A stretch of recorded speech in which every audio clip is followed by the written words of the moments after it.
Howdy, howdy, this is Mr. Potter. Today's video is going to be a little bit of a departure from what we normally cover. We're going to be talking about currency. We're going to be talking about, in particular, US currency and how it's changed over the past 90 years. So what I've got here is an example. This is actually a 2006 $5 bill, but the style behind the $5 bill really hasn't changed much in the past 10 years. As a matter of fact, the only thing you're really going to notice a difference are in the signature areas here. You notice that we have the same signature here for the Secretary of the Treasury. Over here for the Treasurer of the United States, you've got different signatures as well. You're going to notice that anytime that a president changes one or both of these office holders, you're going to see the series number change. So I've got 2006 here, I've got 2009 here. But other than that, these bills are pretty much the same. On the back, you're going to notice this large purple 5. That's so that visually impaired people can look at and determine the denomination relatively simple. Another feature you're going to see in this corner up here, you'll see these 05s. These are Urion symbols. What they do is the zeros, the O's here, actually discourage people from making photocopies of currency. Modern photocopy machines and scanners won't work because this series of zeros on these bills will actually will basically lock up the machine, prevent it from doing it. There's other security issues on the $5 bill, so I want to talk about those real quick. But in order to do that, I'll need a light source. So I've got a light source here. There's three things that we really want to look at here. One is over here, you'll see a watermark. You'll see this 5, which is not normally there. This 5 shows up whenever light is illuminated through the bill. Second thing you're going to notice is this strand right here, where the vertical line is here. Notice that if I remove the light, you can't see that vertical line. And the third thing you're going to see over here is the series of 5s, where this light is. If I remove the light, you won't be able to see those 5s. So those are things that we would see in many of the contemporary $5 bills, the ones you'd find in your wallet. Now, this is a change from what we had back in 2003. Notice the main difference here is the coloring. The current bill kind of has a pinkish purplish tinge here and a blue-greenish tinge here at the side, whereas this is more of the traditional, the coloring you would see on a $1 bill, basically the black and green on the front. The other thing you'll notice that on the back, instead of having a large purple 5, you see this 5 right here, which again was made for visually impaired people to help them discern different currency, but it's not as prominent as this big purple 5 is right here. Prior to 2003, the $5 bill really did not change very much. So I've got an example here of a 1995 $5 bill. Now, if I shine a light through this 1995 $5 bill, you'll notice that we still do have that thread over here on the side. But that's really the only security feature you have here. This is pretty similar, though, to all the $5 bills that we've seen so far. The only difference is you see a lot more scroll work on the sides as compared to previous $5 bills. But you do see the Lincoln Memorial, you do see $5 at the bottom, you do see the United States of America, but instead of being straight across, it's arched. And you see the FIVE down here instead of the 5s that we're used to. Now, this really hasn't changed much in the 30 years. So I've got a 1969 bill here and a 1995 bill here. And you notice they are virtually identical. The only thing you're not going to see is that this 1969 bill is not going to have that security thread through it. But the backs look the same. So there's no real difference there. The next bill that I want to talk about, now that we're talking about older currency, is I want to go to this bill here. Of course, the big thing that most people notice is the fact that it's got a red seal instead of a green seal. And this red seal is because it's not a Federal Reserve note, it's a United States note. Now, the United States notes actually came out in the 1860s during the Civil War, and they were issued by the United States to help pay for the Civil War. And these actually stayed in circulation until 1966, and the government tried to eliminate those, basically moving completely over to a Federal Reserve system. So these red notes, you'll usually just see the red seals on some old $2 bills, but this is a good example. Other thing you'll notice here is you don't see this, you don't see the symbol here. This has a G. And the G that we see over here means that this was printed in Chicago, Illinois. And there are actually 12 Federal Reserve banks, and they're labeled A through L, A starting on the East Coast and L being San Francisco on the West Coast. These don't have that. And of course, when you're dealing with the older bills, the letter G is also the first character in the serial number. This is a star note though. And what's nice about star notes is that these were actually used to replace notes that were damaged during the printing process. And so this note basically replaced one note in the printing process, and they're actually just taken in order. So this note was just pulled off the presses, put into a stack because there was some problem with the printed note at some point. I don't know what letter this was, but the star note ended up replacing a letter. So the back of this looks exactly the same as the $5 bills we had been looking at, so no big difference there. The only real difference here is the seal, and by the way, the seal here is actually written in Latin, so you'll notice the Sempit sigil over there. The FIVE is still in this area here, but instead of having the Federal Reserve Bank, because this isn't a Federal Reserve note, you'll just see the plain 5. If I go to an older, let me get another Federal Reserve note. This is the 1963, so this is comparable. Both of these are 1963 issues. Again, you'll notice here I've got the E because it's done, this one is in Richmond, Virginia. And again, these are the same on the back as well. No big differences here. If I go a little bit older, then here I've got a 1953 bill. And of course, this looks an awful lot like the US note that we were just looking at. The only difference is it's not a star note, really. Actually, it's not the only difference. We'll talk about the other difference in just a second. You'll notice over here where the 5 is, it says this note is a legal tender at its face value for all debts, public and private. That has been made very much terse in the current or the latest version of the note. But the other thing that's different is on the back, you'll notice something off at the top. During the Red Scare in the 1950s, the words "In God We Trust" was put in all currency. But in this 1953 bill, you notice it does not say "In God We Trust" anywhere on it. And the bills, as we go further back in time, we're going to notice they are not going to say that. Now, the other thing that's different from the bills that we've seen so far, as you see down at the bottom, it says, "We'll pay to the bearer on demand $5. And the reason that the older bills would say this is because people used to actually bring in these bills and get silver coins. The United States stopped printing silver coins in the 1960s. 1965 was the first year of clad coins. This was back in the 1950s when people would still regularly bring in a $5 bill and expect 5 silver dollars or 20 silver quarters. As we continue to go further back, we actually have a silver certificate. And of course, the thing you'll notice, the main difference here is we have the blue seal for the silver certificate as opposed to the red seal for the United States note. At the top, you'll notice instead of saying United States note, it says silver certificate. And this says this certifies that there is in deposit in the Treasury of the United States of America, $5 in silver payable to the bearer on demand. So this is another way that a person can get just silver. Technically, with this bill, you could get paid in nickels or pennies, and that is legal tender, so it is perfectly acceptable.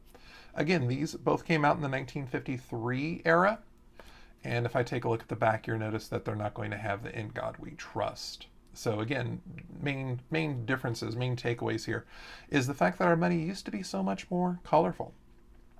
Now, speaking of colorful, I actually have an old Federal Reserve note.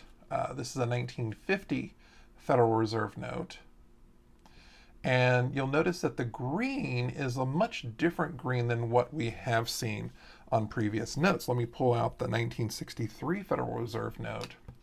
And you can see that the green that we used to have was a much deeper green, a much darker green than what we experience on the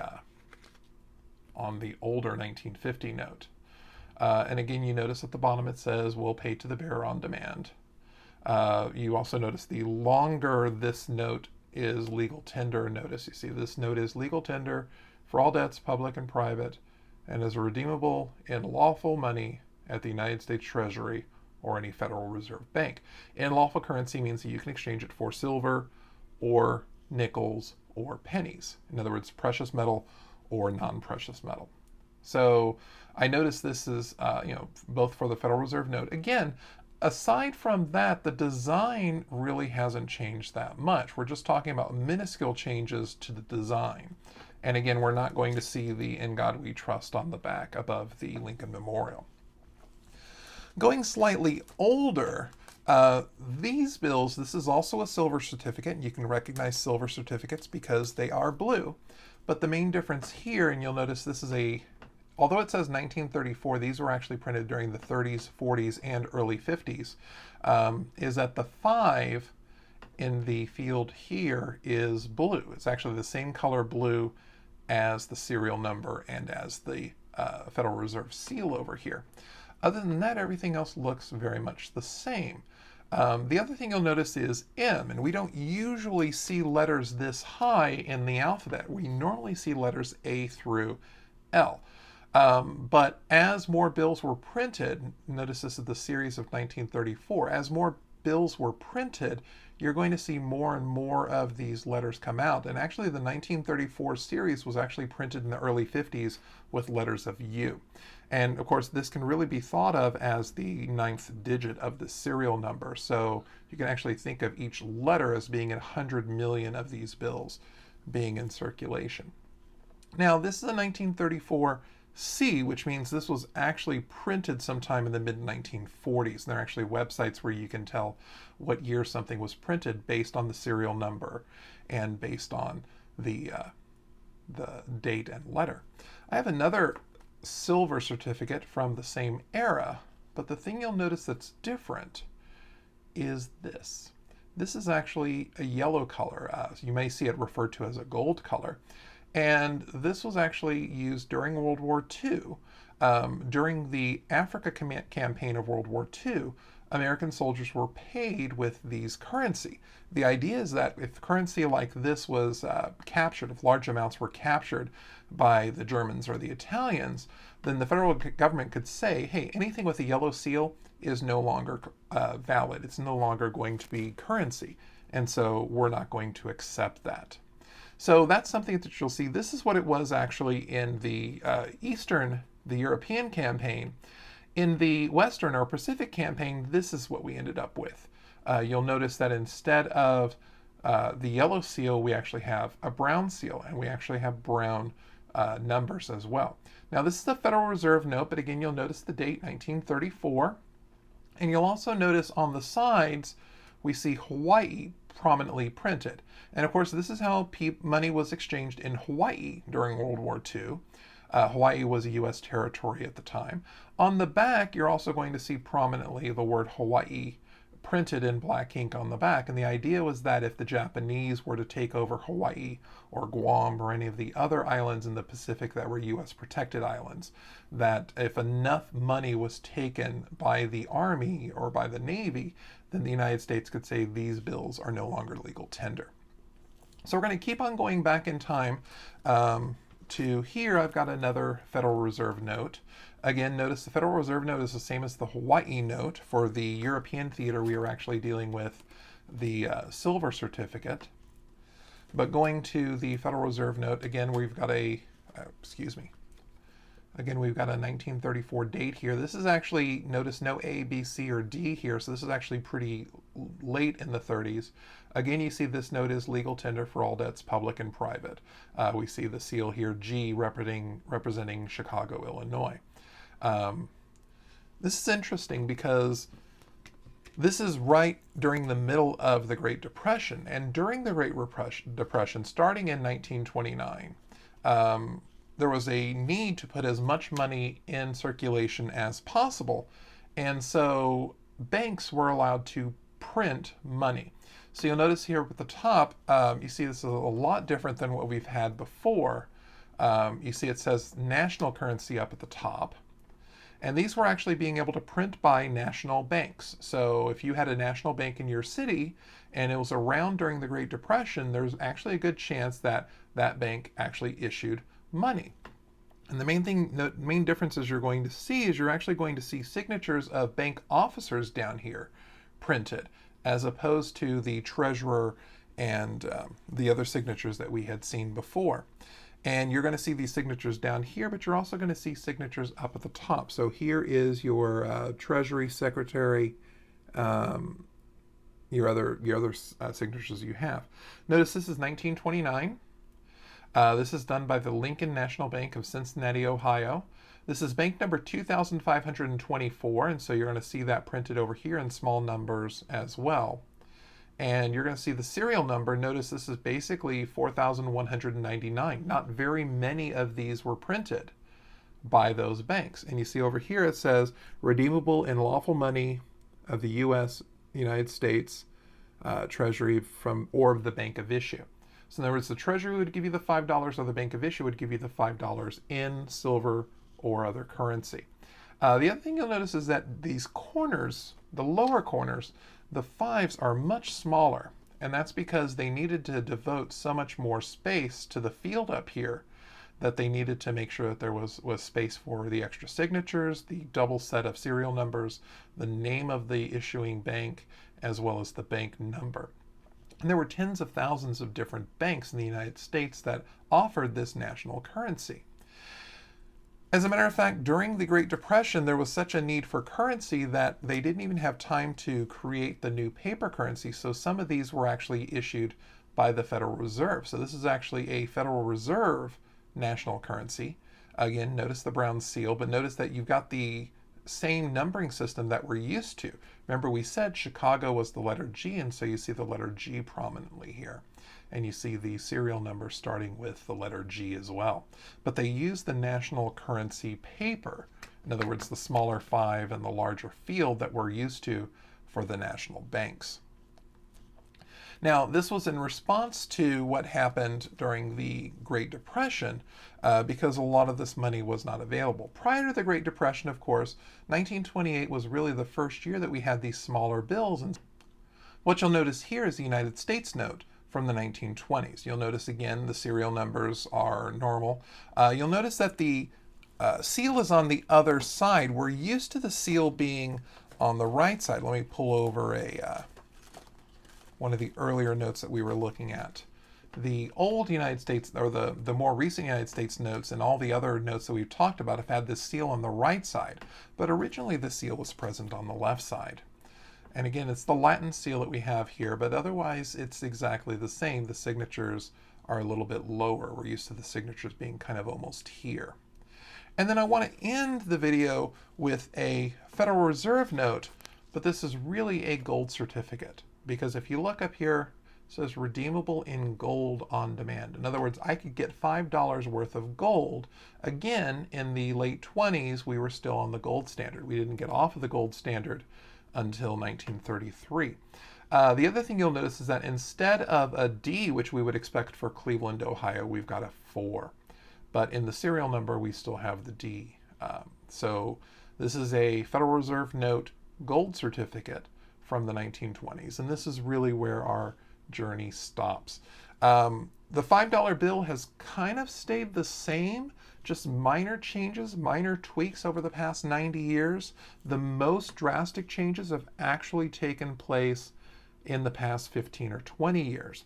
But the thing that I'd like you to really enjoy is just how colorful money used to be. The fact that we used to have reds and blues and browns in our wallet. And depending where we were in the world, we could even have some yellow in our wallet. So once again, this is Mr. Potter. Thank you for watching. Have a great day.